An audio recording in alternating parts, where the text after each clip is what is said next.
morning everyone, my name is Lilia and welcome to a new LA Diaries on my YouTube channel. I just woke up and I'm in my very cozy glossier hoodie. It's so cute, I love this pink color. So before we're going to jump into things, I wanted to take this moment to talk about the Black Lives Matter movement because it has been something that has been pretty much on my mind 24/7 this past almost 1.5 weeks. I've definitely used this past week that I haven't really been on my platforms or like posting actively about personal things on my platforms to educate myself and to spread awareness. I would say that I started educating myself on this topic when I first moved to the US, and a lot of my cases that I had in law school were about like some sort of racial discrimination, either when it comes to my classes for women's rights, where we had to deal with a lot of intersectionality. And intersectionality, in short, stands for the fact that various discriminatory grounds such as gender, which is one that I am mostly focused on, but also things such as sexual orientation, and in this case race, all intersect with each other to then create unique experiences of discrimination. So for example, a white straight woman, her experience with discrimination would be very different than for a black lesbian woman. So in that sense, you cannot see all these various discriminatory grounds as individual standalone like aspects of discrimination. You have to take them all together to truly understand the experience of someone being discriminated. So in that sense, I also learned obviously about racial discrimination. So I would say that my journey of educating myself on this topic started then, but I would say that this past week I really delved into things to understand even more how complex racism in the US is and how systemic it is.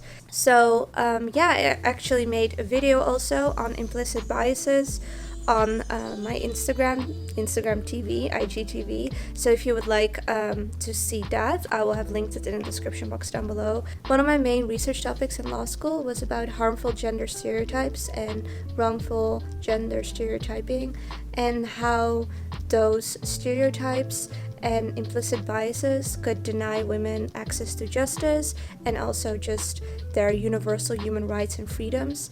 And I kind of explained very briefly that theory, but then in a different angle, the racial angle, because the theory is the same, but obviously gender discrimination is not the same discriminatory ground as race. So if you would like to hear a little bit more about that and how even if you don't consider yourself to be racist, we all have this implicit biases towards others, towards things that are different to us. So it's very important to become aware of these implicit biases and to work on them, to unlearn them. And that is something that, in my opinion, is a lifelong process because, we are part of a society, especially here in the US, that is based on a racist society. Sorry, I'm getting messages. So it's based on racism. So we're kind of programmed from the start to be racist and scared of things that we don't know. So in that sense, it's very important to continue to check ourselves to not act upon these implicit biases that we kind of have subconsciously programmed into us by society. So I actually will have linked some sources in the description box down below too. There's this quite interesting test that you can do from Harvard, and it's an implicit biases test. So we'll have linked it in the description box down below. I really felt like I should share that because aside from just supporting Black people's businesses and other content creators, I felt like I kind of needed to speak out myself as well and share what I've learned. And also, there's so much going on even now on the streets because the protests are actually right outside my house, which kind of have made my apartment feel a little bit like in the middle of a war zone because I've never experienced something like this. Also, when I went to Target, it was pretty crazy because the National Guard was everywhere, and I was so intimidated and like scared because I've never seen like military that up close. Anyway, that was definitely quite shocking. But what was I saying? Oh my gosh, I'm a little bit all over the place. I've been just quite emotional these past days, and I feel like you can tell in this vlog, so I'm so sorry. But yeah, anyways, what I want to say is that I want to continue to use my platform more for these social injustices, because even though I haven't really spoken up about this as much, or like ever, I would say, this is something that I really truly care about, and one of the reasons why I went into law school, because I really wanted to help people and to make this world a better and fair and just and positive place. And when I noticed that I was able to do that through my social media platforms, because of my audience, because of you guys, I kind of felt like I reached my goal without getting into the legal field, if that makes sense, because I could use my voice on this platform to spread positivity and awareness. So yeah, this momentum, I can see how people can think that it is hypocritical and it doesn't come from a real place. But if you know me, you know that I would never talk about something that I don't truly believe in. But I do understand that that is not an excuse, and that I should definitely use my platform. So that is what I'm going to do, continuing from now. And what I also wanted to say is that I have a few recommendations for you guys if you want to educate yourself a little bit more on these issues. First of all, I have 2 or 3. I already watched 3. Yeah, I watched 3 like movies / documentaries that I would recommend. First of all, if you want to watch more of a movie, like kind of get into it slowly, watch the movie American Son. It's with Kerry Washington, and she's an amazing actress, and it's very interesting because the whole movie is in one room. Like literally, it doesn't change. The whole movie, set is just a room. The acting is so amazing, and the script is like so real and comes across so genuine. It's like you're in the room there with them, if that makes sense. And this movie really shows how difficult it is for a black mom to kind of protect her black son, and how scared she is of law enforcement because there's been so much injustice towards black people in that field. It really moved me, and I would definitely watch that movie if you want to watch like more of a movie and not a documentary. For documentaries, I have 2 recommendations. First of all, 13th, which is about the 13th Amendment, which abolished slavery in the US. But then it truly shows that even though slavery was abolished, what actually happened is that there were other systems of oppression created to oppress black people, such as the prison system, and also the war on drugs, which is super, super interesting. And would definitely recommend watching that one. And the other one, which I haven't heard a lot of people talk about, which I don't understand because it's really good, especially for people that don't understand all the protests and rioting that is going on right now in LA and the rest of the US.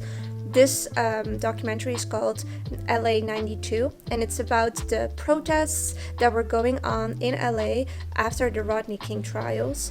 And even though this was 30 years ago, it's so eerily scary to hear all the people in the documentary like talk about what is going on and share their opinions on the injustices that happened, because literally it's so applicable on the situation right now. So even though 30 years has passed, it's almost like it's happening right now. So that is really like just crazy to realize that in 30 years so little has changed. And it kind of also foreshadows the future a little bit, depending on how the trials are going from Chauvin. I don't know how to pronounce the name of the police officer that murdered George Floyd, how his trial is going to go, and the other 3 officers that got arrested. Depending on the outcome of those trials, what happened in the documentary LA 92 and the Rodney King trials can definitely happen again in LA and potentially rest of the US and maybe world too, I don't know. So very interesting documentary to watch, and I haven't heard a lot of people talk about that one. And then for books, I have one recommendation that I actually already read in my law and literature class, which is called Native Son. It's a classic, and it's a very good book to read to kind of understand the racial relations in the US in the 1940s. So definitely check out that one too if you want to read rather than watch. So that's just like a little bit of educational info spilled to you guys, and I hope you appreciate it. Know that this comes from a genuine place of care and wanting to like be a good ally to this movement and to become more aware and spread my knowledge and whatever I can to do to help. And yeah, that's just what I wanted to say. And now it is time to get started with the day. I don't want no scrub. Scrub is the guy that can't get no love from me. Hanging out the passenger side of his best friend's ride.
So guys, this is today's outfit. I am wearing the very famous bodysuit from Zara. I have these in 4 colors. That's how much I love it. And also, speaking of Zara, I have a little Zara unboxing for you that I'm going to do in a bit. So super excited about that. Then I'm also wearing this 2-piece set from Yes Style. It's actually a 3-piece set. It comes with a matching turtleneck sweater as well, but I think that is a little bit too much. So I love wearing it like this, super cozy and comfy. And then my chain is from Bobble Bar, and I'm wearing some Louis Vuitton earrings. And yeah, that's today's look. I'm not wearing shoes because I don't think I'm gonna go outside today. But I would wear it with some white booties or some nude heels. So yeah, today's outfit of the day. You know, it's up to you to catch and love me. I wish I was the one to, you know. It's up to you to catch and love me. I wish I was the one. It's up to you to catch and love me. I wish I was the one. It's up to you to catch and love me. I wish I was the one. You know it's up to you to catch and love me. I wish I was the one. It's up to you to catch and love me. I wish I was the one. You know. I love the balance on my channel, racial equality and fashion. Anyway, the first thing that I ordered, and the print honestly looks so similar to my supplied by Lily Stationery print. Yeah, so I thought it would be cute for pictures, so that's why I got it. Okay guys, I am so happy that I ordered this dress because I think it looks so beautiful and flattering and chic, but like effortless at the same time. So many different adjectives. Oh my god. But yeah, first of all, I love it. Second of all, I love it. Third of all, I love it. No, okay. Let me calm down. So I really like this super flattering kind of twist ruche detailing around the chest. It's a little bit open, so I'll probably pin it so you don't see my bra, but it's super cute. Then it is quite flowy and it has this little ruche detailing at the bottom, which for my little bit heavier thighs and legs, that is super flattering. I don't like something super tight on the bottom because I feel like it accentuates my body type in a way that I don't like, while a dress like this is like super classy and makes me look a little bit more hourglass shaped and skinnier. I also love that the sleeves are what length is this? Quarter length sleeves? Half sleeves? Mid sleeves? Yeah, I think that is the most flattering sleeve length because I don't necessarily like my upper arms as much. So yeah, I think it's beautiful. The only thing that I wish is that the placement of the print was a little bit better because I don't like how it's like cut off right here. I think that's really bad craftsmanship, but you know, it's Zara, so what can we expect? And I wish there was a little bit more of the flower print on it because I love it for the flower prints. But other than that, this is going to be one of my go-to comfy, dressy dresses, if that makes sense. Yeah, so I will have linked it down below just like the other pieces because I think it is so cute. The next item that I got is this very simple ribbed bodysuit in this icy blue color. And I think it looks really beautiful with my eyes. I think it kind of has the same color as my eyes. So this is the icy blue bodysuit and I'm completely obsessed with this color. And also the material is super nice. It's really soft and flattering. It's definitely a must. And I think it looks really good with my eye color. I love it. So cute. And then last but not least, I got this denim play suit, but I'm a little bit iffy about it. The fit seems very weird. It seems to be made for people that are very tall, which is not me. So I'm going to try it on, but I'm pretty sure that I'm going to return this.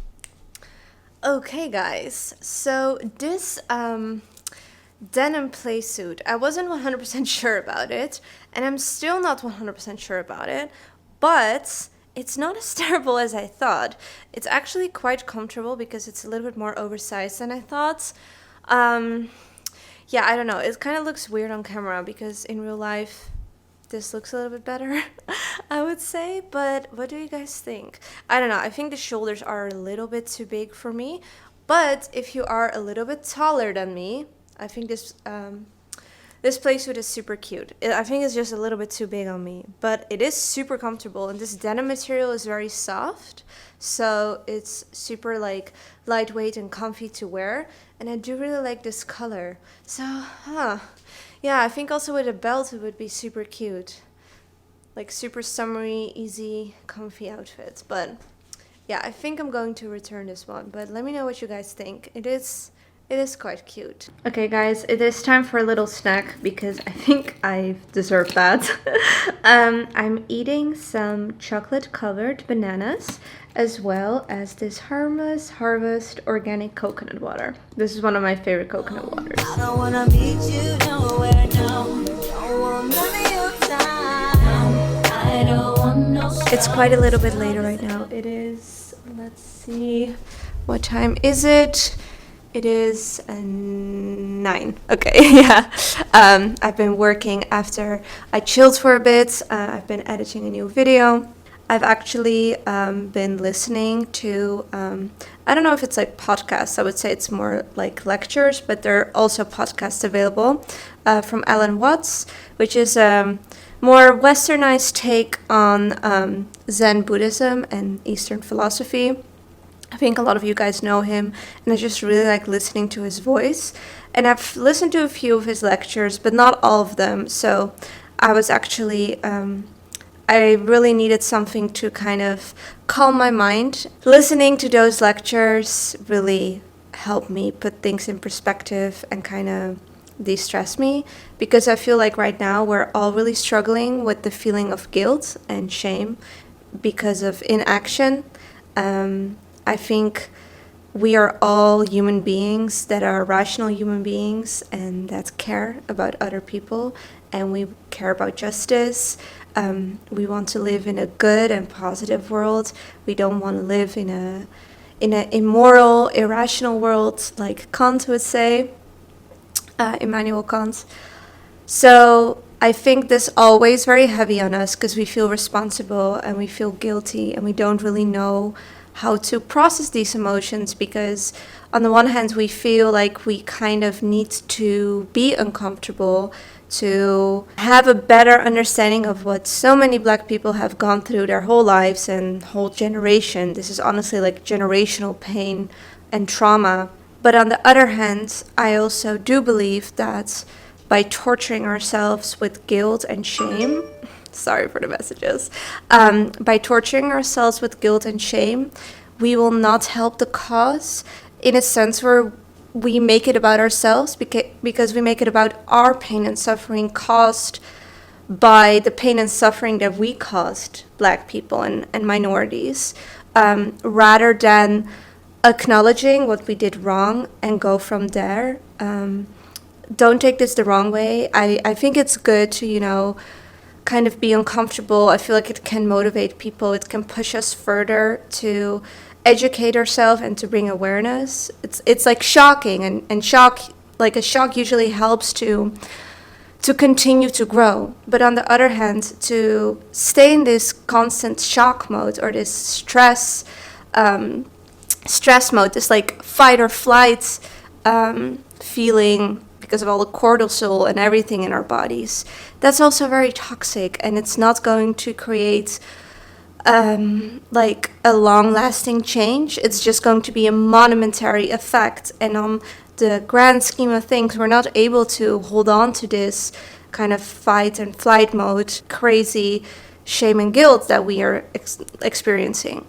So that's why I do think it's really important to, after going through all these emotions, to then ground yourself again, compose yourself, and let go of them. And that's not because you don't care. That is because, that is because only through being at peace with yourself, you're also able to help others. I think it's way more inspiring and it's way more motivating if we're helping each other, not out of shame and guilt, but out of compassion and empathy and understanding. So, hereby, I want to say that it's okay to, after this, take a moment for yourself, just to do something for yourself for the sake of your own sanity and your own me time and self-care. So what I decided to do is bake a banana bread, and I'm going to make one with raspberries. And yeah, I'm going to take a lovely bath after this. I'm going to use this time to heal myself and to let go of these kind of quite toxic emotions. I really recommend you to do the same thing. Don't feel obligated to sit in this guilt and anger and sadness because you feel like you need to make up for people suffering. Instead, let go of that and focus on healing yourself, and then help other people out of compassion and peace. Yeah, hopefully that was helpful. And now I'm going to get some kitchen stuff done.